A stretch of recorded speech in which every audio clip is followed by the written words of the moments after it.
Peuple congolais, ne nous laissons pas voler notre souveraineté. Réveillons-nous de notre sommeil pour un engagement citoyen.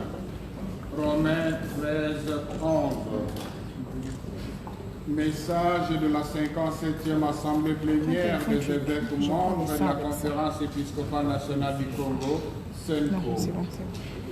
Nous, cardinal, archevêques et évêques, membres de la Conférence épiscopale nationale du Congo, CENCO, réunis en assemblée plénière à Kinshasa du 12 au 15 octobre 2020, mus par notre sollicitude pastorale, nous sommes penchés, entre autres, sur la situation alarmante que traverse la RD Congo, notre terre de prédilection.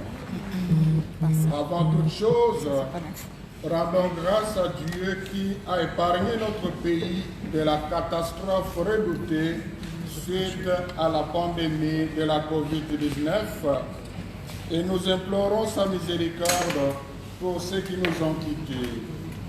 Nous remercions nos fidèles catholiques et les hommes de bonne volonté de leur prière et de leur soutien aux œuvres de l'Église et aux personnes en détresse au moment fort de cette crise sanitaire.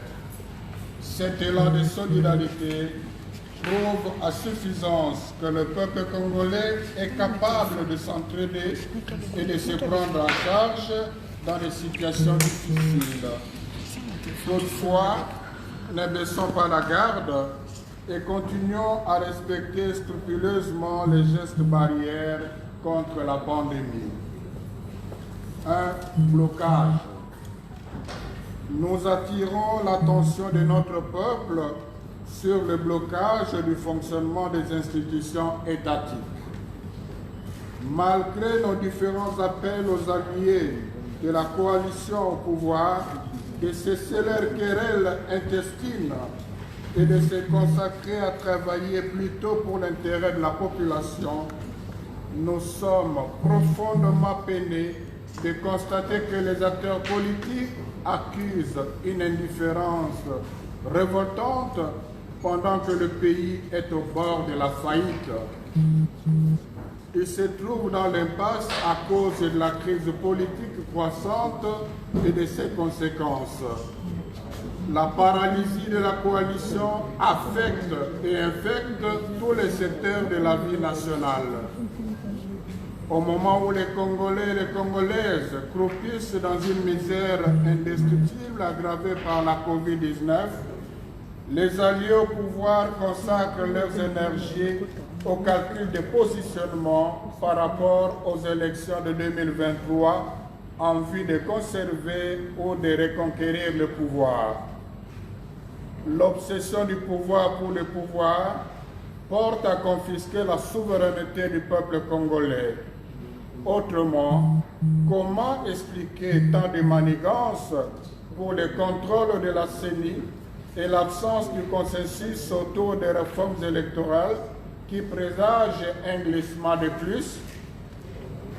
À cela s'ajoutent les fléaux du tribalisme et les conflits communautaires, souvent fomentés et exacerbés par les mêmes acteurs politiques qui sacrifient les compétences et la méritocratie dans la gestion de la chose publique au profit des intérêts partisans. Pire encore, le pays se trouve dans une situation où la plus haute instance du pouvoir judiciaire, à savoir la Cour constitutionnelle, est mise dans l'impossibilité d'exercer sa mission. Faute de quorum, tout le système est bloqué. Deux conséquences au plan socio-économique. En vue de relancer la croissance économique, un certain nombre de mesures ont été prises, notamment la mise en application du code minier, les mécanismes de lutte contre la corruption et l'investissement pour l'autosuffisance alimentaire. Cependant, l'économie du pays connaît une forte régression avec une diminution drastique du pouvoir d'achat de la population et partant un accroissement de la pauvreté et du chômage. Le secteur minier sur lequel le pays pouvait compter est, comme beaucoup d'autres, gangréné par la corruption et bénéficie plus à quelques individus, aux multinationales et aux groupes criminels militarisés qu'à la population. Par ailleurs, cette situation entraîne une baisse inquiétante de la réserve de change et un blocage économique. Elle est d'autant plus préoccupante que notre pays reste encore tributaire de l'appui et de l'encadrement international spécial pour sa survie et son fonctionnement. Compte tenu du blocage politique et économique que connaît notre pays, les efforts entrepris tels que la gratuité de l'enseignement de base et le début de la régularisation de la paie des enseignants risquent d'être anéantis au plan sécuritaire et humanitaire. La situation sécuritaire demeure délétère, spécialement dans la partie orientale du pays, notamment dans les provinces de l'Ituri, du Nord et du Sud Kivu, ainsi que de Tanganyika. Nous y remarquons la stratégie de dépeuplement par des massacres des populations locales, d'occupation de terres et de contrôle des ressources naturelles. Les massacres perpétrés dans les territoires de Beni et de Djougou, tout comme les conflits communautaires dans la zone de Minembwe, illustrent à suffisance cette situation. Aussi, les conflits communautaires récurrents démontrent-ils la faiblesse de l'État congolais qui semble inexistant dans les lieux où prolifèrent les milices et groupes armés de tout genre avec leur cortège de misère. Dans plusieurs autres provinces, tant de faits nous tourmentent par leur gravité et leur répétition. Les enlèvements avec demande de rançon, les vols armés, les viols, les assassinats, etc. À cela s'ajoutent les conflits frontaliers avec la quasi-totalité des pays voisins, dont les forces armées régulières font des incursions sur le territoire de la RD Congo et occupent des villages et cités de notre pays. Au plan des droits humains, alors que les élections de 2018, placées sous le signe du changement, ont malgré tout nourri l'espoir de l'avènement d'un état de droit, il s'observe malheureusement une restriction des droits humains. En effet, l'élan de liberté d'expression et de manifestation publique, salué avec enthousiasme par notre population, évolue en dents de scie. Ici et là, certains partis politiques se substituent aux services étatiques et portent atteinte non seulement à l'ordre public, mais aussi à la dignité humaine et au respect des droits humains. Les procédés de 100 jours et les enquêtes judiciaires en cours suscitent beaucoup d'espoir en une justice qui ferait effectivement grandir la nation. Tout reste à savoir si cette dynamique ira jusqu'au bout. 3. Exhortation. Peuple congolais, ne nous laissons pas voler notre souveraineté. Notre situation changera à partir du jour où ceux qui sont au pouvoir comprendront que pour y demeurer ou y accéder, ils doivent servir nos intérêts. C'est pourquoi, pour ne pas nous laisser voler notre souveraineté, sortons de notre torpeur et demeurons vigilants sur le respect de la Constitution, notamment les articles verrouillés, ainsi que sur l'indépendance réelle du bureau de la CENI et de la magistrature. Exerçons effectivement notre droit de souverain primaire et agissons pour empêcher toute tentative de confisquer notre droit de choisir nos dirigeants et de nous prononcer sur le destin de notre pays. Continuons à être créatifs, ardents au travail et solidaires pour faire face aux conséquences économiques vécues au quotidien. Résistons pacifiquement à la balkanisation de notre pays, au dépeuplement et à l'occupation des terres par la cohésion nationale et le refus de la trahison, en privilégiant le sursaut du patriotisme aux côtés de nos forces armées de sécurité. La RD Congo est notre terre, don béni, notre patrimoine inaliénable, et nous ne devons pas nous le laisser ravir.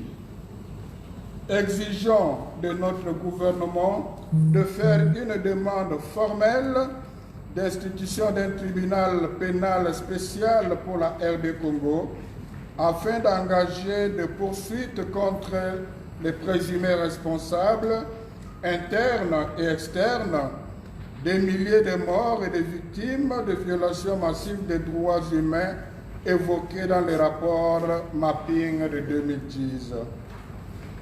Nous demandons à notre État de manifester davantage son autorité et d'exercer son pouvoir régalien, de combattre particulièrement la corruption, l'impunité, de mettre hors d'état de nuire les complices de l'insécurité et d'affirmer sa souveraineté vis-à-vis des États tierces. Fort de notre collégialité affective et effective, nous dénonçons et condamnons vigoureusement les menaces de mort proférées contre nos frères dans l'épiscopat, Monseigneur Dieudonné Uringi, évêque de Bunia, et Sébastien Mouyengo, évêque d'Uvira. Conscients de leur mission prophétique, ils n'ont fait qu'exercer leur ministère de pasteur soucieux du bien-être et de la cohabitation pacifique des peuples confiés à leur sollicitude pastorale. Nous exhortons les acteurs politiques à se mettre sincèrement au service du bien commun. En tant que serviteurs du peuple, qui se préoccupe de son bien-être et qu'il soit prêt à lui rendre compte. Comme l'indique le pape François, il devrait se poser la question, non de savoir combien de personnes m'ont approuvé, combien de personnes ont voté pour moi, combien de personnes ont eu une image positive de moi, mais plutôt quel amour ai-je mis dans le travail, en quoi ai-je fait progresser le peuple, quelle marque ai-je laissé dans la société, quel lien réel, quelle force positive ai-je libérée, quelle force sociale ai-je sémé, qu'ai-je réalisé au poste qui m'a été confié. Pape François, encyclique Fratelli Tutti. Conclusion. Peuple congolais, l'heure de nous mettre debout et de marcher dans la lumière a sonné. Réveillons-nous de notre sommeil pour un engagement citoyen. Tenons fort et restons fidèles aux idéaux tracés par nos pères de l'indépendance pour léguer ainsi aux générations à venir non plus un Congo de pleurs et de larmes, de divisions et de guerres, mais un Congo prospère, un Congo de paix, de réconciliation, de fraternité. Il y va de la responsabilité de chacun. Cependant, nous ne pourrons espérer réaliser notre rêve dans le Seigneur que dans le Seigneur. Restons fermes dans la confiance en lui, le Tout-Puissant, et demeurons vigilants dans la prière. que par l'intercession de la Vierge Marie, Notre-Dame du Congo, le Seigneur bénisse notre pays. À la signature, tous les évêques ou membres de l'Assemblée plénière. Je vous remercie. Vous n'applaudissez pas? Vous n'applaudissez pas? Est-ce qu'on entend le message?